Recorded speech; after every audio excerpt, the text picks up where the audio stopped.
Have you thought about what you could do differently for Lent this year? Usually we think about giving something up, and maybe you already have started giving something up, but what about adding something to help build lifelong habits? What are some things that we could do to that end?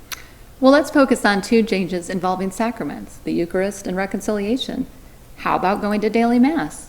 Or if going every day is too difficult with your schedule, what about just adding one extra Mass a week? Queen of Peace has Mass available Monday through Friday, 8 a.m. and 6 p.m. Great. What about setting some time aside for adoration? That's a great idea. Adoration is a gift from God that clearly acknowledges the tangible presence of the Lord in the Eucharist. And it's available on Wednesdays, 6:30 to 7:30 in the main sanctuary. Or if evenings are tough for you, go to the daily chapel, 8:30 to noon on Fridays.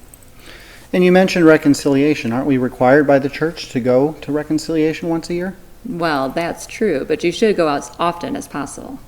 Why is that? Because reconciliation helps us overcome temptation. It keeps us in a state of grace and helps us grow in virtue. Parishes often have communal penance services during Lent. I know the one at Queen of Peace has passed, but you could check other local parishes. Or come here on Wednesdays, 4:30 to 5:45 p.m., or try Saturdays, 5 to 5:45 p.m. If you can't make one of those times work, call the office. They'll be happy to help you find a time with a priest. Great. Well, all this talk about grace, why is that so important?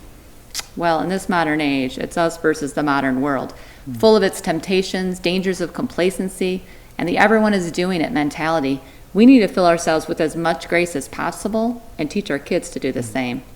There's actually two types of grace. Actual grace, which helps us be good. That's the grace you receive when you pray and do good deeds.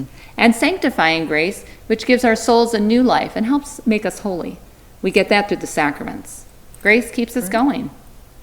Think of it like this. Imagine we're going on a road trip. Our destination? That's easy. Heaven. We'd pack food and water for a big trip, right? Yeah. That's our spiritual food, the Eucharist and prayer. Probably we're going to need to stop for gas, and if we bring the kids pit stops? Yeah, definitely. That's like taking time for reconciliation. It's our way to unload our burdens, fill our spiritual tank, and continue our journey. Great. The Eucharist and reconciliation give us golden opportunities. They protect us by grace against evil.